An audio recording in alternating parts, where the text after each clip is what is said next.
Hello दोस्तों, बहुत बहुत स्वागत है आप सबका आपके अपने YouTube channel crazy MG tricks में। मेरा नाम है मोहित गंगवार। यहाँ पर मेरा इंट्रो लिखा हुआ है, आप देख सकते हैं।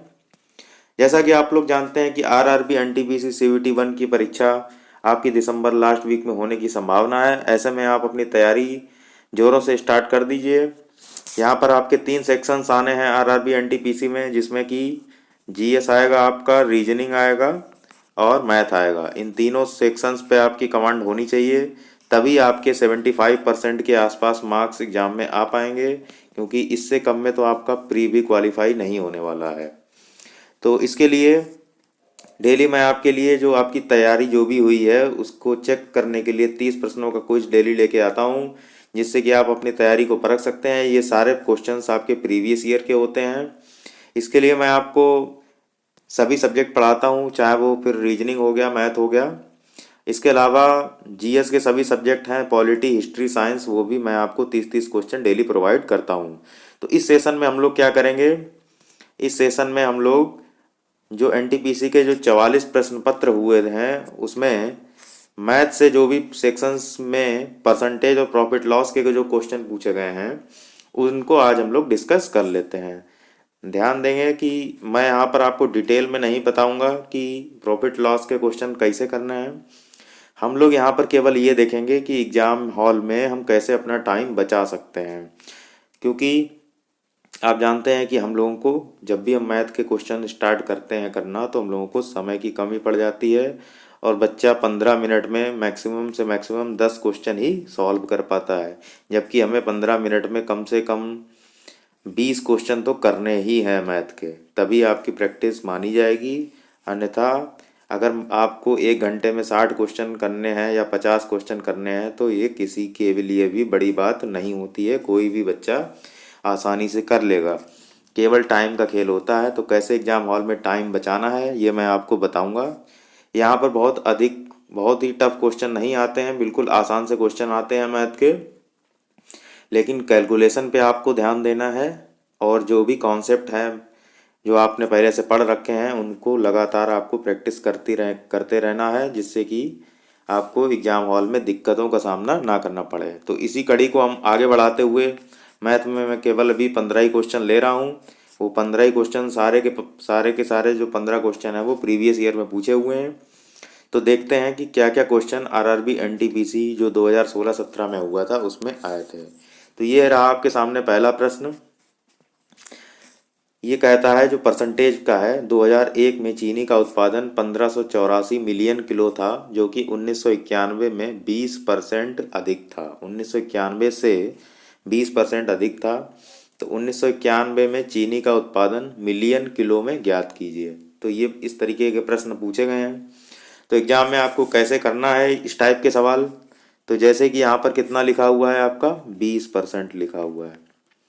तो 20% को हम लोग क्या कहते हैं, 1/5। ठीक है। तो 20% अधिक था, तो इसका मतलब आप इसमें 5 में 1 जब जोड़ देंगे +1 कर देंगे तब ये कितना हो जाएगा, 6/5। अब ये जो 5 है, ये जो चीनी का उत्पादन है, ये 5 जो है कम है, तो इसका मतलब ये आपका 1991 का हो गया, ये कम हो गया।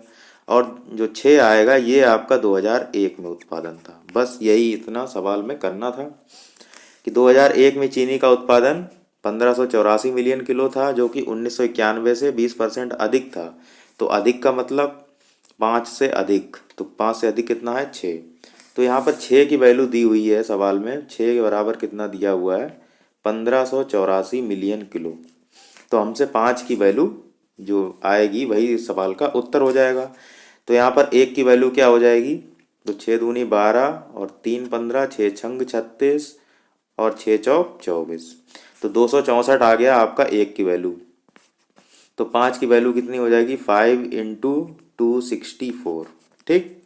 तो इसको जब आप सॉल्व कर लेंगे, तो इसको सॉल्व करने का बहुत ही आसान तरीका, जब भी आप देखेंगे कि 5 से मल्टीप्लाई किसी चीज़ की हो रही है तो आप क्या करेंगे, 5 को 10/2 लिख देंगे। क्या लिख देंगे, 10/2। तो हम इसको क्या लिखेंगे, 264 2640/2, ये भी लिख सकते हैं। 10/2 का मतलब 0 बढ़ा के 2 से भाग कर देंगे। ठीक है। अब हम आराम से इसमें मिला सकते हैं। जब ये सॉल्व करेंगे तो 1320 आपका सही सवाल का उत्तर हो जाएगा। ठीक है, इसको काट लीजिए। तो 5 से मल्टीप्लाई जब भी आपको करना है तो इसको 10/2 कर लीजिए, तो इससे आसान हो जाएगा। जैसे ही आपको 25 से किसी संख्या को मल्टीप्लाई करनी है तो तुरंत आप 25 को 100/4 में कन्वर्ट कीजिए, तो इससे कि हमारी जो कैलकुलेशन है वो आसान हो जाती है। तो ठीक है, इस सवाल का उत्तर 1320 हो गया, इसमें किसी को कोई दिक्कत नहीं होगी। बढ़े आगे। अगला प्रश्न है आपके सामने। नई सरकारी नीति में प्याज के मूल्य में 35% की वृद्धि की जाती है। एक व्यक्ति को प्याज की खपत कितने प्रतिशत कम कर देना चाहिए कि उसके व्यय में कोई वृद्धि ना हो। तो इस टाइप का जब भी कोई सवाल आए तो आप क्या करेंगे, ये जो 35 लिखा है इसको आप ऊपर लिख दीजिए, और जो भी सवाल में कहा गया है कि 35% की वृद्धि की जाती है तो 100 में 35 जोड़ के यहाँ पर लिख दीजिए। तो 100 में 35 जोड़ेंगे तो 135 हो जाएगा, और इसी को परसेंटेज में बदल देंगे, वही इस सवाल का सही उत्तर हो जाएगा। फिर से देखिए, अगर इस टाइप का सवाल आए कि 35% की वृद्धि होती है तो खपत में कितना कम कर दें कि व्यय में कोई वृद्धि ना हो, तो जो जो भी वृद्धि या कमी है वो यहाँ पर लिखेंगे। और अगर सवाल में वृद्धि कहा गया है तो 100 में उस वृद्धि को जोड़ देंगे। अगर यहाँ पर कमी लिखा होता तब हम यहाँ पर 100 में वही 35 घटा देते, बस, और कोई चेंज नहीं करना है।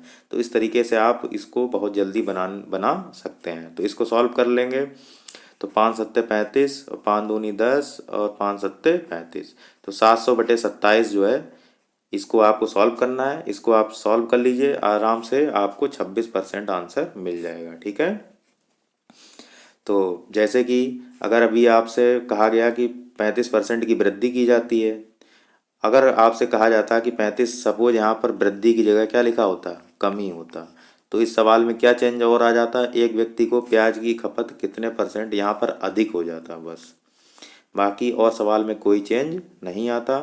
तब आप अगर कमी लिखा होता तब इस सवाल को आप कैसे बनाते, तो यहाँ पर क्या लिखते आप, तो जो मैंने बताया था कि 35 है तो आप यहाँ पर भी 35 लिखेंगे, वहाँ यहाँ पर कोई चेंज नहीं होगा। और जो डिवाइड करना है, अगर यहाँ पर कमी लिखा होता, ये जो कमी है, तो आप 100 में से 35 घटा के यहाँ पर लिख देते बस। इसके अलावा तो ये क्या बन जाता, 35/65। ठीक है, और कोई सवाल में अंतर नहीं आता। अगर वृद्धि है तो 135 नीचे लिखेंगे, और अगर यहाँ पर कमी लिखा होता तो 65 लिखेंगे। ठीक है, 100 में से घटा के, बाकी इस सवाल में कोई भी चेंज नहीं आता। ठीक, तो ये सवाल आपको समझ में आ गया होगा, इसका 26% सही उत्तर हो जाएगा, ऑप्शन नंबर सी। तो आगे बढ़ते हैं, अगला प्रश्न देखिए। अगला प्रश्न है, यदि सुनीता की आय उसके बॉयफ्रेंड की आय से 75/4% अधिक है तो उसके बॉयफ्रेंड की आय सुनीता की आय से लगभग कितने प्रतिशत कम है। तो यहाँ पर ध्यान देंगे, जो गर्लफ्रेंड है उसकी आय अधिक है, जो बॉयफ्रेंड है उसकी आय कम है। ठीक, तो सबसे पहले तो आपको परसेंटेज को फ्रैक्शन में बदलना आना चाहिए। तो क्या करते हैं, जैसे 75/4% है, इसको अगर हमें फ्रैक्शन में लिखना है तो आपने पहले से पढ़ रखा होगा कि 75% तो सभी व्यक्ति जानते होंगे, 75% को हम लोग 3/4 कहते हैं। क्या कहते हैं, 75% को 3/4। और यहाँ पर क्या है, सिर्फ एक 4 से भाग ही तो है, तो 4 से भाग करना है तो इसको भी 4 से भाग कर दीजिए, तो इसको भी 4 से भाग कर देंगे तो ये क्या हो जाएगा, डिवाइड बाई 4 बस। तो 3/16 इसका जो है फ्रैक्शन आपका बन चुका है। तो 75/4% का मतलब कितना हुआ, 3/16। तो 3 अधिक है तो यहाँ पर यही 3 देंगे जोड़, तो क्या बन जाएगा फाइनल, 19/16। ठीक, तो ये हो गई उसकी गर्लफ्रेंड की आय, यानी कि सुनीता की आय हो गई, ये हो गई सुनीता की आय। ठीक, ये सुनीता की आय हो गई, और नीचे जो है उसके बॉयफ्रेंड की आय हो गई। ठीक, हमसे पूछा है कि सुनीता की उसके बॉयफ्रेंड की जो आय है वो सुनीता की आय से कितना % कम है। तो उसकी बॉयफ्रेंड की आय 16 है और उसकी गर्लफ्रेंड की आय 19 है, तो कितना कम है, तो आप कहेंगे 3 कम है। ठीक, तो बॉयफ्रेंड की आय जो है 3 कम है उसकी, और किससे कम है, तो गर्लफ्रेंड से ही कम है, तो यही 19 उठा के हम नीचे लिख देंगे, तो 3/19 हो जाएगा। ठीक, अब 3/19 को आपको परसेंटेज में सवाल का उत्तर पूछा गया है तो 300/19 हो जाएगा। ठीक, अब इसको आप सॉल्व कर लीजिए, तो 300/19 को आप सॉल्व कर लीजिए, कोई दिक्कत नहीं है। तो 19 से कम 19 हो जाएगा, 19 और 11 30 होता है, तो 19 पंजे 95। तो 15 से ऊपर थोड़ी वैल्यू है, तो 16% के आसपास लगभग आपका ये सवाल आ जाएगा। ठीक है, तो इसका सवाल का सही उत्तर क्या हो जाएगा? 16%। फिर से देख लीजिए, सबसे पहले 75/4% को कैसे बदलेंगे? तो 75% 3/4 होता है, सबको पता है, और डिवाइड बाई 4 है, तो यहाँ पर भी डिवाइड बाई 4 कर दीजिए, तो हमें मिल गया 3/16। ठीक, यहाँ तक कोई दिक्कत नहीं।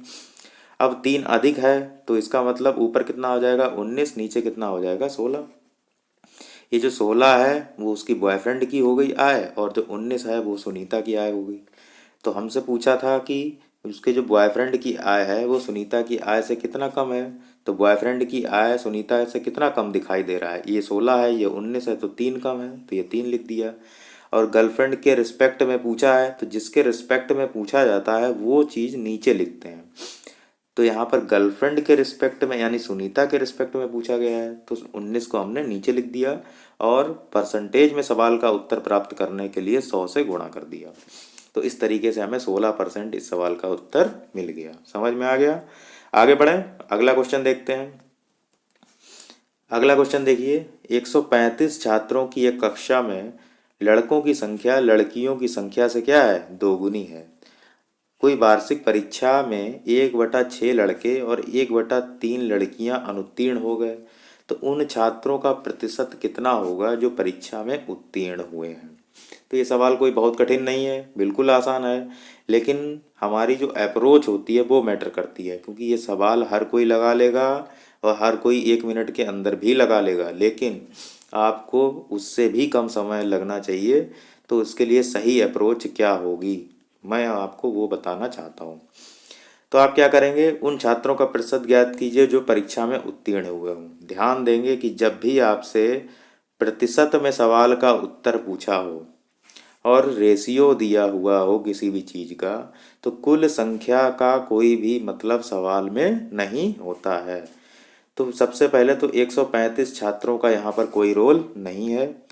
कोई भी विद्यार्थी 135 से कोई मतलब नहीं रखेगा। ठीक, 135 का यहाँ पे कोई रोल नहीं है, क्योंकि हमसे सवाल में प्रतिशत में सवाल का उत्तर पूछा गया है। ठीक, तो 135 से कोई मतलब नहीं है, हम जो चाहें वो संख्या मान सकते हैं। बस हमें ये पता है कि लड़कों की संख्या लड़कियों की संख्या से दोगुनी है, तो हम बस यहाँ बना लेते हैं। यहाँ पर हम लिखेंगे बॉय, यहाँ पर लिखेंगे गर्ल। लड़कों की संख्या लड़कियों की संख्या से दोगुनी है, तो हमने बना दिया 2:1। इस तरीके से सवाल में दिया हुआ है।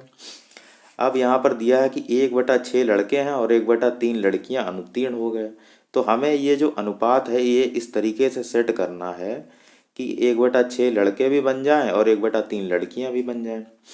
तो आप ये बताइए, यहाँ पर देखिए 6 आ रहा है और यहाँ पर क्या आ रहा है? नीचे 3 आ रहा है, तो इनका एलसीएम कितना हुआ? 6 हुआ। 6 और 3 का एलसीएम कितना हुआ? 6 ही हुआ। तो हम यहाँ क्या करेंगे? दोनों तरफ 6 से मल्टीप्लाई कर देंगे। अब देखिए, अब ये जो अनुपात है आपका कितना बन जाएगा? 12:6।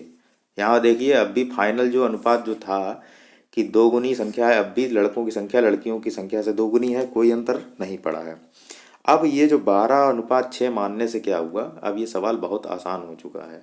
हमसे कहा है कि 1/6 लड़के अनुत्तीर्ण हो गए, तो अगर 1/6 अनुत्तीर्ण हो गए, तो इसका हमसे सवाल में पूछा है कि परीक्षा में उत्तीर्ण कितने हुए हैं।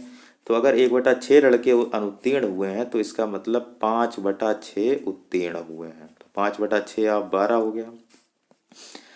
समझ में आया? 1/6 लड़के अगर अनुत्तीर्ण हुए हैं तो 5/6 उत्तीर्ण होंगे। ऐसे ही लड़कियां, लड़कियों में 1/3 अनुत्तीर्ण हो गई, तो इसका मतलब 2/3 क्या हो गई? उत्तीर्ण हो गई। यही तो मतलब हुआ। तो बस हमसे पूछा है कि उन छात्रों का प्रतिशत ज्ञात कीजिए जो परीक्षा में उत्तीर्ण हुए हैं, तो यही जो है जो भी आएगा ये टोटल संख्या आ जाएगी आपकी। और बाकी आपको कक्षा में कितने लोग हैं ये तो दिया ही है, ये 12 है और 6, इससे ज़्यादा तो है नहीं, तो 18 ही लोग हैं टोटल। इसको जब आप सॉल्व करेंगे इस चीज़ को, तो ये कितना आ जाएगा? 6 दूनी 12 और 5 दूनी 10, ये आ जाएगा आपका 10। ठीक है, ऐसे ही इसको सॉल्व करेंगे तो ये आराम से आ जाएगा 4। तो इसका मतलब ये 10 और ये 4, आपका कितना हो गया? 14। तो 14 लोग ऐसे हैं जो आपके उत्तीर्ण हुए हैं। टोटल संख्या आपकी कितनी है? 12 और 6 मिला दीजिए, यहाँ पर लिख दीजिए 18। बस इंटू 100 कर दीजिए, वही इस सवाल का उत्तर हो जाएगा। तो 2 सत्ते 14 और 2 नी 18, तो 7/9 इस टाइप के आ जाएगा। इसको जब आप सॉल्व कर लेंगे तो कितना आ जाएगा आपका 77.78। तो ये डी जो है इस सवाल का सही उत्तर हो जाएगा। तो ये मैंने आपको समझाने के लिए इतना सब किया है। एग्जाम में आप डायरेक्ट इसको बना सकते हैं। जैसे ही आप 2 गुना देखेंगे तो सीधे आप 1/6 और 3 हैं तो इसका एलसीएम लेके 6 मान लीजिए किसी को भी। तो 6 अगर लड़कियां हैं तो 12 लड़के हो जाएंगे। और तुरंत जो भी दिया है कि 1/6 लड़के अनुत्तीर्ण हुए हैं तो इसका तुरंत यहाँ 5/6 लिखेंगे। ऐसे ही 1/3 लड़कियां अनुत्तीर्ण हैं तो इसका 2/3 लिखेंगे। और इनको जोड़ के टोटल संख्या से डिवाइड कर देंगे और तो आपका आसानी से उत्तर आ जाएगा 77.78। ठीक है, कोई दिक्कत नहीं इस सवाल में, इसका डी आंसर सही हो जाएगा। अगला देखते हैं। अगला देखिए, अगला है एक परीक्षा में 25 सवाल हैं। प्रत्येक सही जवाब के लिए 4 अंक दिए जाते हैं और प्रत्येक गलत जवाब के लिए 2 अंक काट लिए जाते हैं। यदि सीमा ने 70 अंक प्राप्त किए हैं तो उसके कितने सवाल सही हैं, यही हमसे पूछा है। तो इसमें क्या करते हैं हम लोग, भाई इक्वेशन बनाना चालू कर देते हैं। ठीक, आपको ऐसा कुछ भी नहीं करना है। आपकी जो नज़रें हैं वो कहाँ रहनी चाहिए, सबसे ज़्यादा ऑप्शन पे रहनी चाहिए। तो देखिए कैसे हम ऑप्शन से इसको आसानी से कर सकते हैं। अब आप ये बताइए कि 25 सवाल हैं, ठीक है, उसने किसने कितने अंक प्राप्त किए हैं, सीमा ने 70 अंक प्राप्त किए हैं, तो उसके कितने सवाल सही हैं, यही हमसे पूछा है। तो मान लो भाई कि अगर मान लो 10 सवाल सही होते, 10 सवाल अगर सही होते तो एक सवाल के लिए 4 अंक दिया जा रहा है तो टोटल अंक कितना होता है, 40 होता है। लेकिन यहाँ सवाल में कितना दिया हुआ है, 70। इसका मतलब 10 ऑप्शन तो हो ही नहीं सकता, क्योंकि निगेटिव भी तो जा रहा है उसका, तो 10 ऑप्शन तो हो ही नहीं सकता। तो इस तरीके से हम ऑप्शन चेक करके कर लेंगे, अपना टाइम बचा लेंगे। लेकिन इसके लिए आपको प्रैक्टिस बहुत ज़्यादा करनी पड़ेगी। आपको देखते ही ऑप्शन समझ में आ जाना चाहिए कि एक क्वेश्चन 4 नंबर का है, अगर 10 क्वेश्चन सही हैं तो 40 ही नंबर आएगा। लेकिन सीमा ने 70 अंक प्राप्त किए हैं तो इसका मतलब 10 ऑप्शन गलत हो जाएगा। ऐसे ही 15 देखिए, तो 15 चौकू 60 होता है, लेकिन यहाँ पर 70 दिया हुआ है तो ये भी ऑप्शन गलत हो गया। ऐसे ही आप यहाँ दिए देखिए 22 वाला उठाइए, तो अगर 22 को आप 4 से मल्टीप्लाई करेंगे तो ये 88 नंबर हो जाएगा। कितना हो जाएगा, 88। तो अगर 22 क्वेश्चन सही हैं तो इसका मतलब 3 क्वेश्चन उसके गलत हो गए। तो 3 क्वेश्चन गलत हो गए तो 2 अंक काट लिए, तो टोटल 6 अंक कट गए। तो इसका मतलब 70 तो तब भी नहीं बनेगा। इसका मतलब जो बचा हुआ है वही इस सवाल का सही उत्तर हो जाएगा। तो इस तरीके से ऑप्शन चेक करके इस सवाल को किया जाता है। कोई आवश्यकता नहीं है कि आपको एक्स मान के करना जरूरी पड़े। बाकी आप इसको कर सकते हैं कि सही जवाब है, मान लीजिए एक्स प्रश्न उसने सही किए हैं, 4 अंक उसको दिए जा रहे हैं। ऐसे ही 2 अंक उसको काट दिए जा रहे हैं। तो टोटल प्रश्न आपके 25 थे, तो 25 माइनस एक्स प्रश्न बचे हैं और टोटल उसके अंक 70 हैं। तो इस तरीके से इक्वेशन बना के भी आप कर सकते हैं। लेकिन जो ऑप्शन चेकिंग वाला मेथड होता है ये बहुत ज़्यादा सूटेबल होता है एग्ज़ाम में फास्ट करने के लिए। सीधा सीधा दिख रहा है कि अगर 10 ही क्वेश्चन सही हैं तो उसके 40 ही नंबर बनेगा, लेकिन सवाल में 70 नंबर बना रहा है तो इसका मतलब ये ऑप्शन गलत। ऐसे ही 15 उठाया तो 15 से 60 नंबर बनेगा, 15 चौकू 60, लेकिन यहाँ पर 70 अंक दिया है तो यहाँ पर ये भी ऑप्शन गलत। ऐसे ही 22 उठाएंगे तो 22 चौक 88 हो जाएगा, तो इसका मतलब 3 गलत हुए होंगे तो 6 नंबर और कट जाएंगे, फिर भी 70 के आसपास नहीं पहुँचेगा ये चीज़। तो इसका मतलब एक ही बचा है ऑप्शन, वही हमारा सही उत्तर हो जाएगा। तो आप जैसा चाहे कर सकते हैं, चाहे ऑप्शन चेकिंग से करें, चाहे ये छोटी सी इक्वेशन बना के भी कर सकते हैं। आपकी जैसी मर्जी आप करें, लेकिन एग्ज़ाम में जितना फास्ट आप 10 से 12 सेकंड में इस सवाल को कर पाएंगे तभी उसका लाभ मिलेगा। अदरवाइज 1 मिनट से 1.5 मिनट में तो इसको कोई भी सवाल को हल कर सकता है। ठीक, तो ये हमारा इसका सी ऑप्शन हमारा सही हो जाएगा। आगे बढ़ें, अगला देखते हैं। अगला देखिए, एक कपड़े का पर्यवेक्षक है जो कपड़े का 0.09% भाग त्रुटिपूर्ण होने के कारण खारिज कर देता है, जबकि 18 कपड़े खारिज करने के लिए कितने कपड़ों का निरीक्षण किया जाएगा। तो इस टाइप का सवाल पूछा है। तो 0.09% को क्या कहते हैं हम लोग, इसको 9 कीजिए, ठीक है, 0.09 लिखा हुआ है और परसेंटेज है, इसका मतलब 100 से भाग होगा। तो ये पॉइंट जब हटाएंगे आप तो आप 2 जीरो बढ़ाएंगे, ठीक। तो ये कुल मिला के कितना आ गया, 9/10,000 हो गया आपका, 9/10,000, ठीक है। तो इसका मतलब ये हुआ कि अगर 10,000 कपड़ों का वो व्यक्ति निरीक्षण करता है, तब वो 9 कपड़े उसके खराब निकल जाते हैं, उनको हटा देता है। तो हमसे ये कहा है कि अगर उसको 18 कपड़े खारिज करने हैं, कितने कपड़े खारिज करने हैं, 18 कपड़े खारिज करने हैं, तो उसे कितने कपड़ों का निरीक्षण करना पड़ेगा। तो यहाँ पर 18 कपड़े बनाने के लिए आप यहाँ पर 18 लिखिए, यानी कि इंटू 2 कर दीजिए तो 18 बन जाएगा। तो नीचे भी इंटू 2 कर दिया जाएगा, तो ये टोटल कितना बन जाएगा, 20,000। तो 20,000 कपड़े उसको निरीक्षण करने पड़ेंगे। तो यही 20,000 इस सवाल का सही उत्तर हो जाएगा, ठीक है। इस टाइप से ये सवाल करने होते हैं।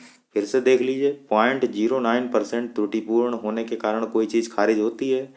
तो इसका मतलब 10,000 अगर कपड़ों का निरीक्षण कर रहा है तो 9 कपड़े बेकार चले जाते हैं। तो हमसे पूछा है कि 18 कपड़े अगर उसको हटाने हैं, तो इसको 9 से 2 से मल्टीप्लाई कर देंगे तो 18 बन जाएगा, और 10,000 को भी 2 से मल्टीप्लाई कर देंगे तो 20,000 इस सवाल का सही उत्तर हो जाएगा, ठीक है। आगे बढ़ें, अगला प्रश्न देखिए। अगला प्रश्न है आपके सामने, कोई जीव हैं, उनको परीक्षा में 492 अंक प्राप्त होते हैं। तो यदि उसको 12 अंक और अधिक प्राप्त होते तो उसके प्राप्त अंकों का प्रतिशत 84 होता। वह उसकी परीक्षा में अधिकतम कितने अंक प्राप्त कर सकता है। तो ये हमसे सवाल में पूछा है। तो इस टाइप के प्रश्न आपने पहले भी एग्जाम में लगा रखे होंगे या प्रैक्टिस भी की होगी इस टाइप के क्वेश्चनों को करने की। तो सीधे सीधे वो कह रहा है कि 492 में अगर 12 अंक और जोड़ लो तो 84% हो जाएगा। हमसे अधिकतम अंक, अधिकतम का मतलब होता है 100% अंक, तो 100% की वैल्यू हमसे सवाल में पूछी गई थी। तो यहाँ पर जो 84 है, 84% की वैल्यू सवाल में कितनी दी हुई है, ये आपकी 492 प्लस 12 यही सवाल में दी हुई है, क्योंकि 492 में अगर 12 अंक और प्राप्त करता तो उसको 84% अंक प्राप्त हो जाते हैं। तो इसका मतलब 84% की वैल्यू कितनी हो गई, 492 में 12 जोड़ दीजिए तो ये आपके 504 हो गया, ठीक है। 504 अंक हो गए। तो 84% की वैल्यू अगर 504 है तो 100% की वैल्यू कितनी होगी, यही तो हमसे सवाल में पूछा गया है। तो इसको करने के लिए अब जैसे ही आप इस स्टेप तक पहुँचे हैं, इसके बाद तुरंत आपकी नज़र कहाँ होनी चाहिए, ऑप्शन पे होनी चाहिए। तो आप ये बताइए कि अगर 84 से 504 को डिवाइड करेंगे तो इकाई पे या तो 1 आएगा, इकाई पर या तो 1 आएगा और या तो 6 आएगा। क्यों, क्योंकि 4 और 1 की गुणा 4 होती है तो यूनिट डिजिट 4 बन सकती है, या 4 की गुणा आपकी 6 से करेंगे तो 24 बनाएगा, तब भी यूनिट डिजिट 4 हो सकती है।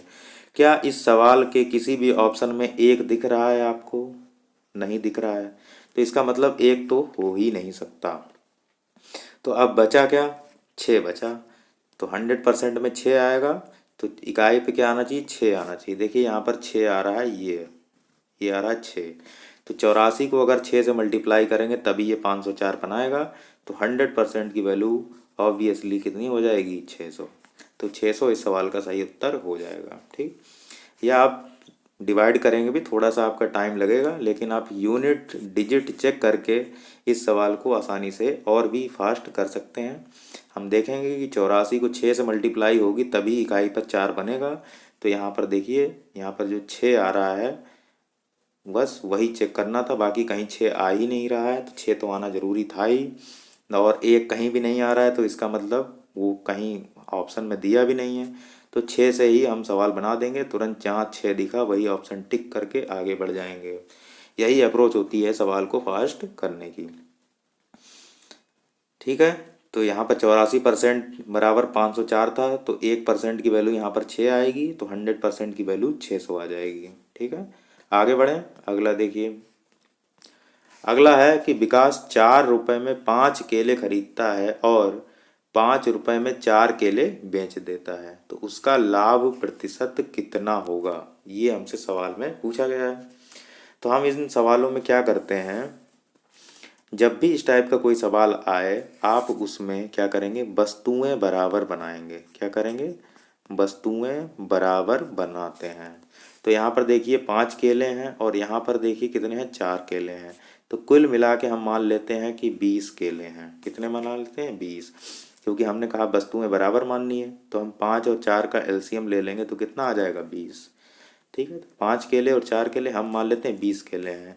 तो अगर 4 रुपए में 5 केले आते हैं तो इसका मतलब 20 रुपए में, अगर 4 रुपए के 5 केले खरीदता है तो 20 रुपए, 20 केले, यहाँ पर ये 20 क्या है, आपके केले हो गए। हमने कहा ना वस्तुएं बराबर बनानी है, तो 20 केले हो गए। तो 20 केले कितने रुपए के हो जाएंगे, आपके 16 रुपए के।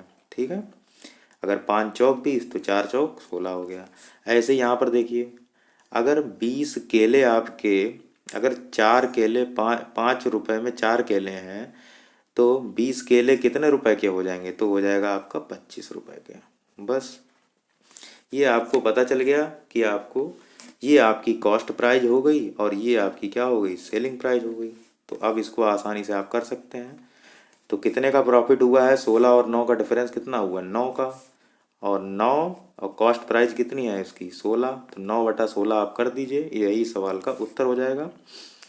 तो 9 को 16 से जब आप डिवाइड करेंगे तो कैसे हो जाएगा, 16 पंजे 80 और यहाँ पर आ जाएगा 10, तो 16 छक 96। तो बस 56 पॉइंट समथिंग जब दिख रहा है तो इसके आगे सॉल्व करने की ज़रूरत नहीं है, तुरंत डी ऑप्शन टिक करेंगे और आगे बढ़ जाएंगे। ठीक है, समझ में आ गया होगा सबको। हम तुरंत 20 केले मना लेंगे कि खरीदे भी उसने 20 केले और बेचे भी 20 केले। तो 20 केले उसको कितने के पड़ेंगे, अगर 5 केले 4 रुपए के हैं तो 20 केले कितने के हो गए, 16 रुपए के। ऐसे ही उसको 5 रुपए में 4 केले अगर बेचता है तो 20 केले बेचने में कितना रुपए मिलेगा उसको, 25 रुपए। तो यहाँ पर 56, जो 16 रुपए कॉस्ट प्राइस हो गई और 25 रुपए सेलिंग प्राइस हो गई।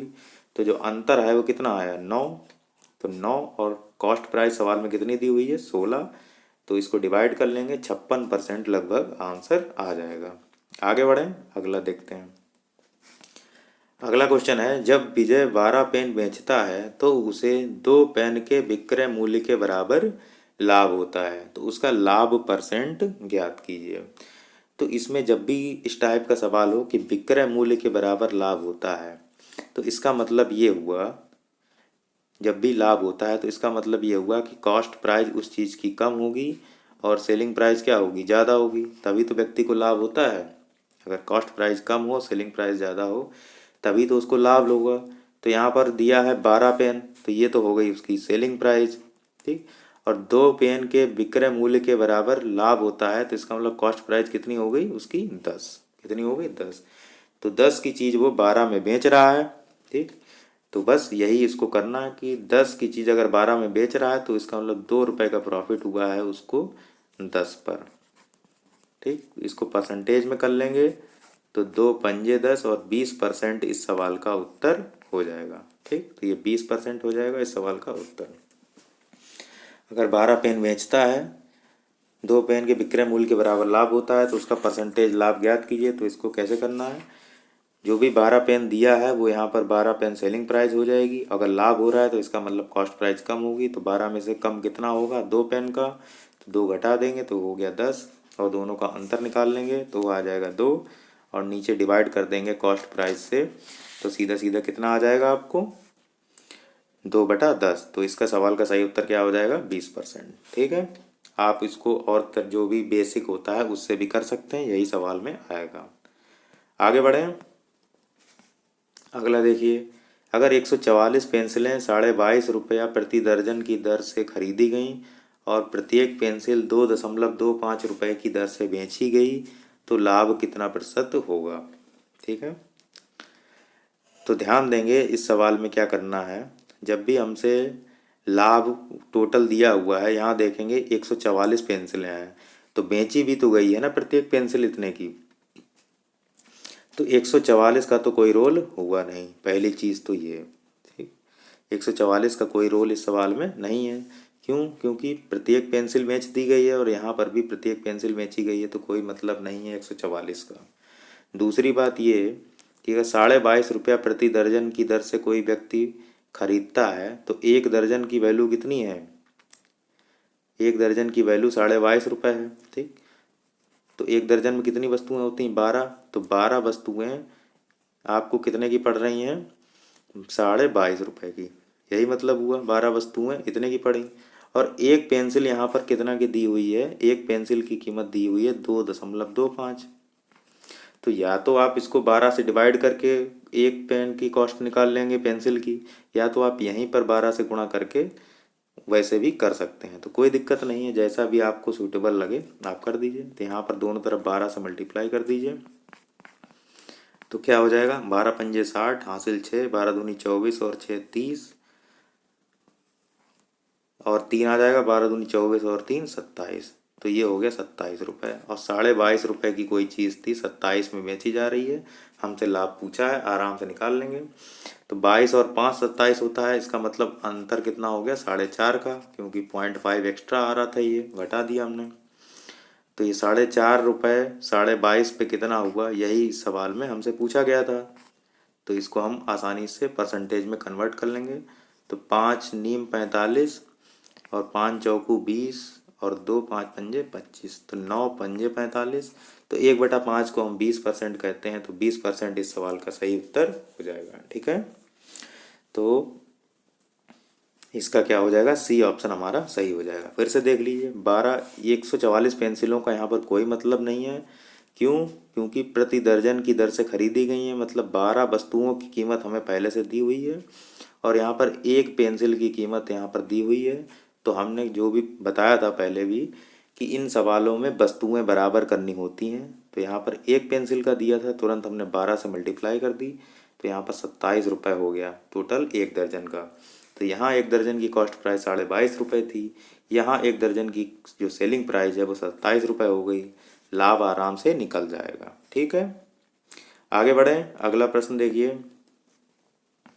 अगला प्रश्न है कि रंजन एक पेन ड्राइव 910 रुपये में 30% के लाभ पर बेचता है और दूसरी 180 रुपये में 10% की हानि पर बेचता है, तो उसका कुल लाभ या हानि परसेंटेज क्या होगा? तो इस सवाल में क्या करना होता है, जब भी इस टाइप का सवाल आए आपको क्या निकालना है? कॉस्ट प्राइस निकालना है। ठीक, कॉस्ट प्राइस निकालना पड़ेगा। ठीक है, तो 30% का लाभ का मतलब होता है 13/10 या 130/100, यही मतलब हुआ। तो यहाँ पर 13 की वैल्यू 910 दी हुई है, सेलिंग प्राइस कितनी दी हुई है? 910। तो 13 सत्ते 91 होता है, तो यहाँ पर भी कितना हो जाएगा? 700। देखिए यहाँ पर 13 इंटू यहाँ पे 7 करेंगे, मतलब कि ये 70 से मल्टीप्लाई हुआ है ऊपर नीचे, तभी तो आएगा। तो यहाँ पर भी 70 से मल्टीप्लाई हो जाएगा, तो ये हो जाएगा आपका 910, नीचे हो जाएगा 700। मतलब जो पहली वस्तु है उसका जो क्रय मूल्य है वो 700 होता है। ध्यान देंगे, नीचे जो वस्तु होती है वो कॉस्ट प्राइस कही जाती है, और जो ऊपर आता है वो क्या आता है? सेलिंग प्राइस, अगर 100 में जोड़ के लिखा जाए तो। दूसरा देखिए, अगर 180 रुपये में 10% की हानि होती है, तो इसका मतलब 9/10 लिख लेंगे, क्योंकि 90% होता है। 10% की हानि का मतलब 90% सेलिंग प्राइस, तो 90% को हम क्या लिखते हैं? 9/10। और यहाँ पर देखिए 180 रुपये इसकी सेलिंग प्राइस दी हुई है, तो यहाँ पर कितनी आ जाएगी? यहाँ 20 नीमा 180, तो यहाँ पर 20 दाम 200 हो जाएगा, क्योंकि 9 की वैल्यू अगर 180 है तो 10 की वैल्यू कितनी होगी? 200 होगी। अब यहाँ पर ये देखिए, दोनों की आप कॉस्ट प्राइस देख लीजिए, एक की कॉस्ट प्राइस 700 है और एक की कॉस्ट प्राइस 200 है। हमें सीधे सीधे क्या निकालना है? लाभ निकालना है। तो लाभ के लिए हमें सिर्फ दो ही चीज़ें चाहिए होती हैं, एक हमें कॉस्ट प्राइस पता हो और दूसरा लाभ पता हो। सेलिंग प्राइस का उसमें कोई रोल होता नहीं है, यहाँ पर सेलिंग प्राइस का रोल था कॉस्ट प्राइस निकालने के लिए। ठीक है, तो अब 700 का 30% लाभ हो रहा है, तो इसका मतलब कितना हो गया? आपका 210 रुपये लाभ हो गया। ठीक, 700 का 30% अगर लाभ है तो 210 लाभ हो गया। ऐसी 200 दिया है यहाँ पर, इसमें 10% की हानि है, इसका मतलब आपको 20 रुपये का घाटा हो गया। तो 210 रुपये का लाभ था, 20 रुपये की हानि हो गई, तो कुल मिला के आपको 190 रुपये का तब भी आपको क्या हुआ है? लाभ हुआ है, क्योंकि 190 और 20 कितना होता है? 210। तो 190 रुपये का आपको लाभ हुआ है। और टोटल कॉस्ट प्राइस आपकी सवाल में कितना बनाए थे अभी हम? 700 और 200 मिला दीजिए तो हो जाएगा 900। ठीक, तो बस इंटू 100 कर देंगे तो ये आपका परसेंटेज में आ जाएगा। तो ये 2 जीरो से 2 जीरो कट जाएगा। तो 190/9 जब आप करेंगे, 190/9 करेंगे तो इस सवाल में हानि, ये सवाल में जो ऑप्शन है ये कुछ मिसप्रिंट लग रहा है मुझे। हाँ, ये 21, ये इसके ऑप्शन गलत दिए हुए हैं। 21.11 करके जो है इस सवाल का उत्तर आएगा, 21.11। ये ऑप्शन बनाने में थोड़ी सी गलती हो गई है मुझसे। इसको सॉल्व कर लीजिए तो 9 दूनी 18 और 1 19, तो 9 एकम 9 और 21 सही, 1/9% इस सवाल का सही उत्तर हो जाएगा। ये ऑप्शन गलत हैं सारे, इस तरीके से नहीं, क्योंकि हमसे सवाल में लाभ या हानि का परसेंटेज पूछा था। तो लाभ होगा 21 सही 1/9% का। ओके, सवाल समझ में आ गया होगा। इसमें हम क्या करेंगे, सीधे सीधे हम कॉस्ट प्राइस निकालेंगे और उसके बाद लाभ या हानि निकाल के को टोटल कॉस्ट प्राइस से डिवाइड कर देंगे। ओके, आगे देखते हैं। आगे देखिए, अगला सवाल दिया हुआ है कि एक दूध वाला एक डेयरी से 800 रुपये में 25 लीटर दूध खरीदता है और 33 रुपये 50 पैसे रुपये प्रति लीटर की दर से बेच देता है, तो उसका लाभ या हानि परसेंटेज कितना होगा। ठीक है, तो यहाँ देखिए 25 लीटर दूध खरीदता है 800 रुपये में, तो यहाँ पर भी 1 लीटर की कीमत आप आराम से निकाल सकते हैं। तो अगर 25 लीटर की कीमत अगर 800 है तो 1 लीटर की कीमत कितनी होगी। 25 लीटर की कीमत दी हुई है 800 रुपये, तो 1 लीटर की कीमत कितनी होगी। 25 तियाँ 75 और 25 दूनी 50, 1 लीटर की कीमत होगी 32 रुपये। तो ये आपका कितना हो गया कॉस्ट प्राइस। ऐसी सेलिंग प्राइस सवाल में दिया हुआ है। यहाँ पर 1 लीटर की कीमत देखिए 33 रुपये 50 पैसे, 33 रुपये 50 पैसे दिया हुआ है। तो अब इसमें कितने का अंतर है, तो 1.5 रुपये का अंतर है, 1.5 का। तो 1.5 और कॉस्ट प्राइस नीचे लिखते हैं लाभ निकालने के लिए, तो नीचे 32 लिख देंगे और इंटू 100 कर देंगे। ठीक है, अब इसको आपको सॉल्व करना है तो 150/32 हो जाएगा। तो इसको सॉल्व करने के लिए आप क्या करेंगे, इसको हटा दीजिए, ये एक जीरो आ जाएगा, इस जीरो से ये जीरो कट जाएगा। तो 2 पंजे 10 और 2 16 32, तो ये आपका 75/16 आएगा। कितना आएगा, 75/16। तो 16 चौक 64 होता है, 16 चौकू 64 होता है, तो 64 और 11 आ जाएगा, तो 16 छक्क 96 आएगा। तो इसका मतलब 4.7% के अराउंड जो है इसको लाभ हो जाएगा। तो इसका ए ऑप्शन हमारा सही हो जाएगा। ठीक है, जैसे ही आप डिवाइड इस स्टेप पर पहुँचें तुरंत उसके बाद आपकी नज़रें ऑप्शन पे होनी चाहिए, जिससे कि जो कैलकुलेशन है उसमें बहुत ज़्यादा मेहनत ना करनी पड़े हमें। तुरंत जैसे ही एक डिजिट हम निकाल पाएँ उसके बाद तुरंत ऑप्शन पे नज़र जाए और ऑप्शन देखते ही हम टिक करें और आगे बढ़ जाएं। इसमें सवाल, इसी से सवाल में जो समय होता है हमारा बच जाता है। तो 4.7% इस सवाल का सही उत्तर हो जाएगा। मैंने पहले भी कहा है, यहाँ पर मैं सही से समझाता इसलिए नहीं हूँ क्योंकि ये जो लोग पढ़ रखे हैं उन्हीं के लिए ये वीडियो बेनिफिशियल होगा, क्योंकि जिनको मेरे स्टेप समझ में आ रहे होंगे, जो पहले से पढ़ रखे होंगे, इस तरीके का मेथड कई बार यूज कर चुके होंगे। बाकी जो बिगिनर्स हैं वो टेंशन ना लें, उनके लिए मैं प्रॉफिट लॉस अलग से पढ़ा दूंगा, कोई भी दिक्कत नहीं आएगी। लेकिन जो पहले से पढ़ रखे हैं, जिनकी तैयारी हो चुकी है, उनके लिए समय बचाने के लिए इस तरीके के मेथड यहाँ पर दिए जा रहे हैं। ठीक, तो ये इसका सवाल का सही उत्तर कितना हो जाएगा, 4.7%। तो दूध वाला कितना हो गया, 4.7%। आगे बढ़े, अगला देखिए, 120 वस्तुओं को क्रय मूल्य 80 वस्तुओं के विक्रय मूल्य के बराबर है, तो लाभ प्रतिशत ज्ञात कीजिए। तो पहले से ही ये सवाल में कुछ नहीं है, लेकिन हम लोग आदत पड़ी हुई है क्या कि पहले लिखेंगे 120, फिर बस क्रय मूल्य लिखा है, फिर लिखेंगे सीपी, फिर बराबर का निशान लगाएंगे, फिर लिखेंगे 80, फिर लिखेंगे सेलिंग प्राइस, फिर इसको डिवाइड करते घूमेंगे, पहले लिखेंगे CP/SP लिखेंगे, फिर इसको 80/120 लिखेंगे, फिर देखेंगे ये उल्टा हो गया, समझ में नहीं आ रहा, फिर इसको उल्टा करेंगे, 120/80 लिखेंगे और इसको फिर SP/CP बनाएंगे। इसके बाद इसमें से घटाएंगे और यही सब करते रह जाएंगे। तो इन सब चीज़ों से हमें बचना है, जब भी सवाल में अब हमें कुछ करना ही नहीं, हमसे क्या कहा है, लाभ परसेंट दिया है। तो लाभ का मतलब तभी होता है जब कॉस्ट प्राइस कम हो और जो सेलिंग प्राइस हो वो ज़्यादा हो। तो सीधे सीधे जो चीज़ दी है कम वो तुम्हारी कॉस्ट प्राइस, जो चीज़ दी है ज़्यादा वो हो गई सेलिंग प्राइस, तभी तो लाभ होगा। क्योंकि सवाल में अगर दिया है कि लाभ ही है तो हमें क्या ज़रूरत है ये सब रेशियो वगैरह बनाने की, कुछ भी ज़रूरत नहीं है। हम सीधे सीधे जो चीज़ कम है वो कॉस्ट प्राइस मानेंगे और जो चीज़ ज़्यादा है उसको सेलिंग प्राइस मानेंगे। ठीक है।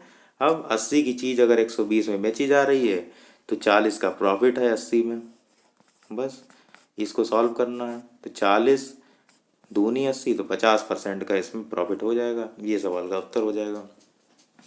तो यही जो है इसमें बचाने के तरीके होते हैं समय। हम ये सब लिखने की ज़रूरत नहीं होती है कि 120 CP बराबर 80 SP, फिर रेशियो बनाते घूमें, कोई मतलब नहीं है।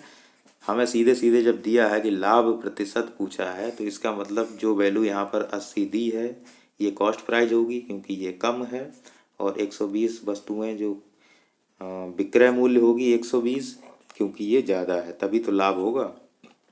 तो सीधे सीधे ये लिखेंगे और तुरंत परसेंटेज निकाल के आगे बढ़ जाएंगे। ठीक है, आगे बढ़ें। आगे देखिए, यदि क्रय मूल्य विक्रय मूल्य का 35% है तो लाभ प्रतिशत कितना होगा। ठीक, तो इस तरीके के सवाल पूछे जाते हैं। तो देखते हैं क्या करते हैं इसमें। तो 35% को हम क्या लिखते हैं, 35% को लिखते हैं, चलिए एक स्टेप और लिख देते हैं, 35/100, यही होता है 35%। तो 5 सत्ते 35 और 5 बीसाम 100, तो ये आपका कितना हो गया, 7/20।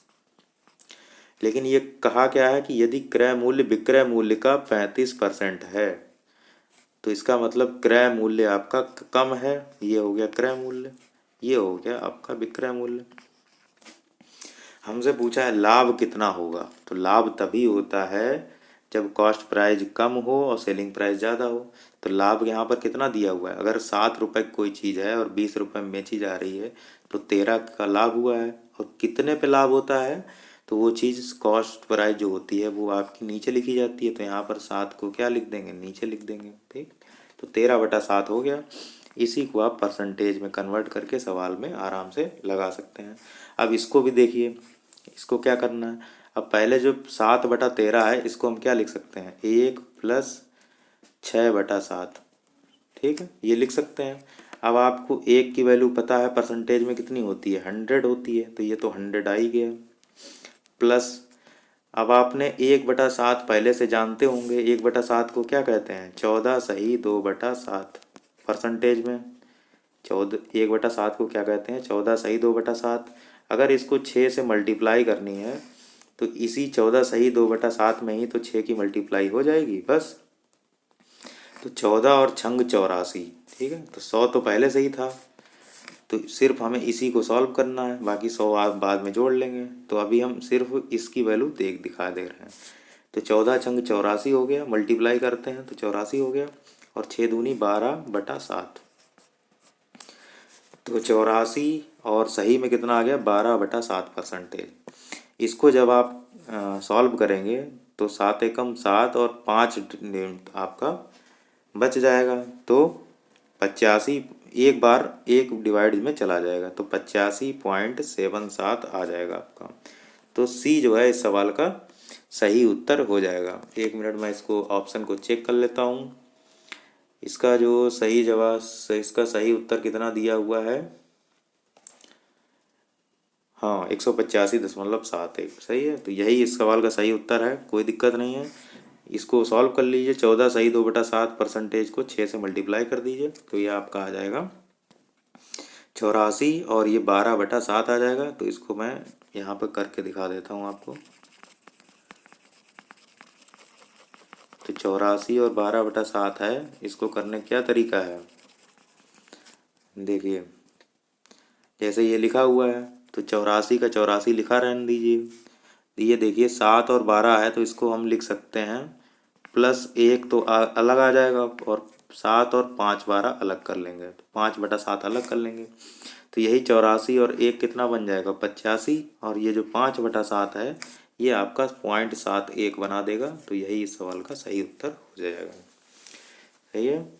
जैसे ही कोई भी ऐसा फ्रैक्शन हमें कन्वर्ट करना हो जिसमें कि जो आपका न्यूमरेटर है वो डिनोमिनेटर से ज़्यादा है, जैसे कि देखिए इस सवाल में क्या था, जैसे आप इसमें कितना लिख रहे थे, 13/7 लिख रहे थे, तो यहाँ पर 13/7 था, इसमें न्यूमरेटर ज़्यादा था डिनोमिनेटर से, तो इसमें तुरंत आप एक को अलग कर लिया करिए। तो एक को अलग करने से एक की वैल्यू 100% होती है परसेंटेज में, तो इससे आपको आसानी हो जाएगी। बाकी ये सब कन्वर्ट करना आपने सीख रखा होगा पहले से।